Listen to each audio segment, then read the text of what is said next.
नमस्कार, आप देख रहे हैं कैपिटल टीवी का खास शो दो टूक। मैं हूं परवीन शेख। यूपी में आज दनादन बुलडोजर गरज रहा है। बरेली से मेरठ तक और वाराणसी से गोरखपुर तक में धड़ाधड़ बुलडोजर एक्शन हुआ है। वाराणसी में तो 180 से ज्यादा दुकानों को जमींदोज कर दिया गया। वहीं बरेली में मौलाना तौकीर के ठिकानों पर नोटिस चस्पा है। इधर मेरठ के सेंट्रल मार्केट में बने कॉम्प्लेक्स पर आज प्रशासन का बुलडोजर चल रहा है। सुप्रीम कोर्ट के आदेश के बाद आज कॉम्प्लेक्स को तोड़ने की कार्रवाई की जा रही है। बुलडोजर एक्शन शुरू होने से पहले ही कई दुकानदारों ने अपना सामान निकाल लिया। ध्वस्तीकरण से पहले आवास विकास परिषद ने प्रशासन और पुलिस से यहां पर सुरक्षा की मांग की थी, जिसके बाद सेंट्रल मार्केट इलाके में पुलिस तैनात कर दी गई।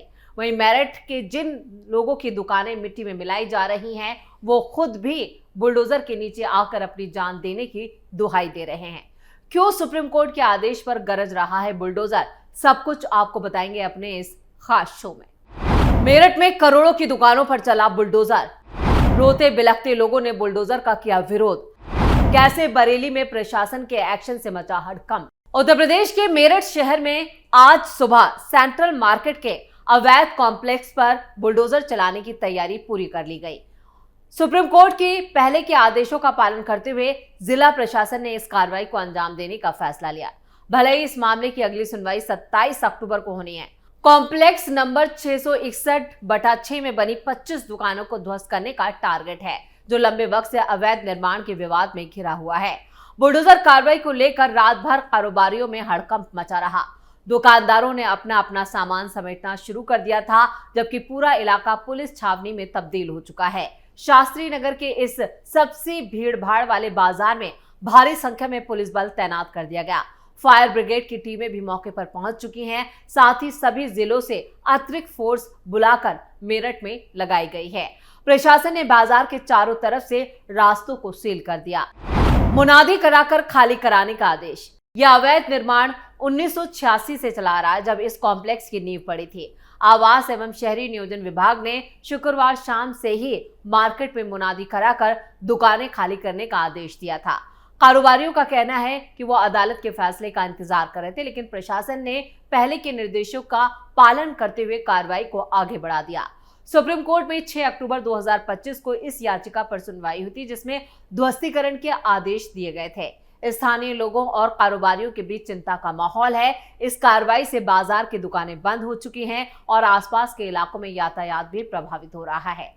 प्रशासन का दावा है कि ये कदम शहर के विकास को सुनिश्चित करने के लिए जरूरी है। हालांकि कुछ कारोबारी संगठनों ने इसका विरोध जताया और कहा कि वो कानूनी सहारा लेंगे। यह एक्शन उत्तर प्रदेश में अवैध निर्माणों के खिलाफ चल रही मुहिम का बड़ा हिस्सा है, जहां बुलडोजर अब एक मजबूत हथियार बन चुका है। मेरठ प्रशासन ने साफ कर दिया है कि कोई भी अवैध इमारत बख्शी नहीं जाएगी और भविष्य में ऐसी कार्रवाई की और संख्या बढ़ाई जाएगी। यानी मेरठ में जिन दुकानों पर आज बुलडोजर चल रहा है, वो सभी दुकानदार खुद कह रहे हैं कि वो बुलडोजर के नीचे आकर अपनी जान दे देंगे। इसलिए सुरक्षा के भी पुख्ता इंतजाम किए गए हैं। आपको बता दें कि सुप्रीम कोर्ट के आदेश के बाद ही इस कार्रवाई को अंजाम दिया जा रहा है, क्योंकि मेरठ में जो ये इलाका है वो कई सालों से अवैध कब्जे का शिकार रहा है, जिसकी वजह से यहाँ पर जनसंख्या भी बढ़ी है और जो यातायात के लिए जो रास्ता और जो सड़क मार्ग है उसे भी यहाँ पर पूरी तरह से अवरुद्ध कर दिया गया है। उसी रास्ते को खुलवाने के लिए इस कॉम्प्लेक्स को हटाया जा रहा है। वाराणसी में गरजा बाबा का बुलडोजर। उत्तर प्रदेश में बाबा का बुलडोजर गरजना जो है वो लगातार जारी है। प्रदेश के मेरठ, बरेली और वाराणसी में अतिक्रमणकारियों पर एक्शन जारी है। दाल मंडी में भी अवैध कब्जे को जमींदोज किया जाएगा। यहाँ 187 मकानों को ध्वस्त किया गया है, जबकि दाल मंडी में 9 मस्जिदें भी टूटी हैं। इस एक्शन की जानकारी से इन इलाकों में हड़कंप मचा हुआ है। जानकारी के मुताबिक मेरठ के सेंट्रल मार्केट में जहां बुलडोजर एक्शन जारी है, वहीं लाउडस्पीकर से एक्शन का ऐलान किया गया था, जिससे दुकानदारों में हड़कंप भी मचा रहा। सुप्रीम कोर्ट के आदेश के बाद अवैध कॉम्प्लेक्स ढहाया गया। पुलिस ने बैरिकेडिंग लगाकर पब्लिक की एंट्री भी रोक दी और सुरक्षा के लिहाज से इलाके में पुलिस बल भी तैनात कर दिए गए। वाराणसी में प्रशासन का एक्शन। काशी की दाल मंडी चौड़ीकरण को लेकर प्रशासन ने बड़ी कार्रवाई शुरू की। इस प्रक्रिया के तहत बुलडोजर कार्रवाई से पहले नोटिस चस्पा कर दिए गए थे। इस काम के लिए प्रशासन ने भी भारी पुलिस बल तैनात किया है, ताकि किसी भी तरह की अव्यवस्था से बचा जा सके। नोटिस चस्पा करने के जरिए दुकानों और मकानों को खाली करने का अल्टीमेटम दिया गया था और ये कदम काशी विश्वनाथ मंदिर के रास्ते को चौड़ा करने के मकसद से उठाया जा रहा है। प्रस्तावित चौड़ीकरण के बाद यह रास्ता 17.5 मीटर चौड़ा हो जाएगा। दाल मंडी सबसे घनी आबादी वाला इलाका है और पूर्वांचल की सबसे बड़ी मंडी भी मानी जाती है। एक्शन में गोरखपुर विकास प्राधिकरण का बुलडोजर। गोरखपुर विकास प्राधिकरण से लेआउट की मंजूरी के बिना आयोजित यहां पर कॉलोनी में रहने वाले लोगों को अब इसका खामियाजा भी भुगतना पड़ा है। करीब 153 ऐसी कॉलोनियां जीडीए ने चिन्हित की हैं जिन्हें ध्वस्त करने की प्रक्रिया शुरू हो चुकी है। करीब 600 एकड़ से ज्यादा के इलाके में ये अनियोजित जो बिना प्लान की कॉलोनियां बसाई गई थी उन्हें हटाने का भी काम जारी है। जमीन कारोबारियों ने इनसे करीब 500 करोड़ रुपए का कारोबार किया। बाउंड्री वॉल और गेट पर चल रहा है bulldozer. GDA VC Anand Vardhan ने कहा है कि ऐसी कॉलोनियों पर कार्रवाई की जा रही है जहां प्लॉट खरीदकर लोग फंस जाते हैं। सड़क, नाली और मूलभूत सुविधाओं के लिए लोगों को परेशान होना पड़ता है। नगर निगम और जीडीए को इन कॉलोनियों का हैंडओवर लेने में भी समस्या आती है। इसके पहले 88 अवैध कॉलोनियों को ध्वस्त किया गया था, अब 65 कॉलोनियों को चिन्हित किया गया है। इनकी बाउंड्री वॉल गिराई जा रही है। कॉलोनी के लिए बनाए गए गेट भी गिराए जा रहे हैं। ऐसे में पता लगाया जा रहा है कि लेआउट की मंजूरी हुई थी या नहीं, यानी इसे स्वीकृति मिली भी थी या नहीं। गोरखपुर विकास प्राधिकरण के उपाध्यक्ष ने यह भी कहा कि किसी भी कॉलोनी में प्लॉट लेने से पहले लोगों को यह देखना चाहिए कि जीडीए से इसका लेआउट मंजूर किया गया है या नहीं। ये जानकारी जीडीए की वेबसाइट पर भी मौजूद होती है। लोग दफ्तर आकर भी पता लगा सकते हैं। कॉलोनाइजर कृषि योग्य भूमि ये कहकर बेचते हैं कि जमीन का लैंड यूज लेआउट बदलवा देंगे, लेकिन ऐसा नहीं हो सकता। जीडीए के एक्शन से जमीन बेचने वालों में भी हड़कंप है। प्लॉट खरीदते समय सावधानी भी बरतनी चाहिए थी, लेकिन लोगों ने नहीं बरती। खोराबार के जो कमलेश मौर्य हैं वो कहते हैं कि उन्होंने इस क्षेत्र में 5 डेसिमल जमीन खरीदी थी, वो अवैध कॉलोनी थी और जीडीए ने वहां गेट और बाउंड्री वॉल भी तोड़ दी है। उनकी मेहनत की कमाई फंस चुकी है। ऐसे ही रुस्तमपुर में भी रहने वाले मुन्ना रावत के साथ हुआ, जिन्होंने 2022 में आत्मदीप चौक के पास 2 प्लॉट खरीदे थे। वहां निर्माण नहीं करा सके क्योंकि लेआउट जीडीए से पास नहीं होने की वजह से प्लॉटिंग ध्वस्त कर दी गई। विकसित कॉलोनियों में प्लाट लेने के फायदे होते हैं। गोरखपुर विकास प्राधिकरण के मुख्य अभियंता किशन सिंह ने कहा है कि नियोजित कॉलोनियों में आने वाली समस्याएं लोगों को बताई जा रही है। विकसित कॉलोनियों में सड़कों की चौड़ाई न्यूनतम 30 फुट होती है और इससे अवमानना और पौधारोपण कॉलोनियों में आसान होता है।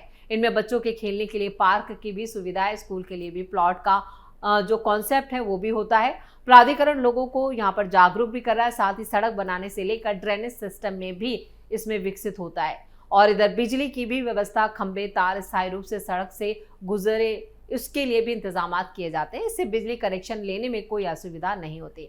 गोरखपुर विकास प्राधिकरण लोगों को इसको लेकर लगातार जागरूक करता रहा, लेकिन उसके बावजूद गोरखपुर में लोगों ने इस तरह की अवैध कॉलोनियां बसा ली। अब उन पर बुलडोजर चल रहा है। बरेली में बुलडोजर एक्शन जारी।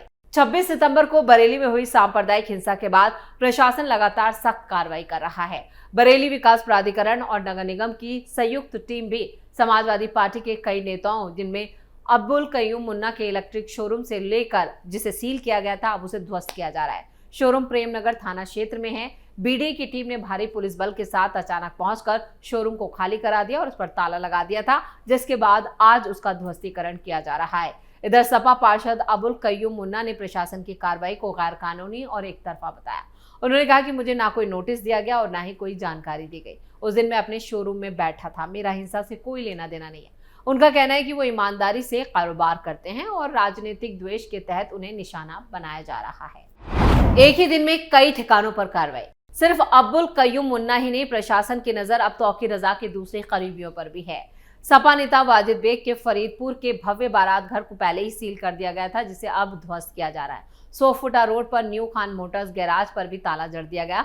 बीडीए के अधिकारियों के मुताबिक इन सभी जगहों पर बिना मान्यता और नक्शा पास कराए अवैध निर्माण कराए गए थे। नोटिस के बावजूद जवाब नहीं मिलने पर सीलिंग की कार्रवाई की है और अब बुलडोजर एक्शन हो रहा है। बरेली हिंसा मामले में मौलाना तौकीर रजा समेत अब तक 100 से ज्यादा लोगों को जेल भेजा जा चुका है। 7 आरोपियों पर 15,000 रुपए का इनाम भी घोषित है, जो सरेंडर कर चुके हैं।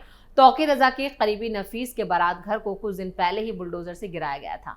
अब प्रशासन की कार्रवाई की रफ्तार तेज हो चुकी है। खबरों की माने तो प्रशासन कि रडार पर समाजवादी पार्टी के कई और नेता और पार्षद हैं जिनके खिलाफ कार्रवाई हो सकती है। तो मेरठ से लेकर वाराणसी, गोरखपुर, बरेली, हर जगह आज बुलडोजर गरज रहा है। लगातार जो अवैध निर्माण किए गए हैं उनके खिलाफ योगी के बुलडोजर ने अपनी मंशा साफ कर दी है, यानी जहां भी गैर कानूनी कब्जा होगा उसे हटा दिया जाएगा और ये सब विकास के तहत किया जा रहा है। इस खास शो में इतना ही। वीडियो कैसा लगा कमेंट करके अपनी राय जरूर दें।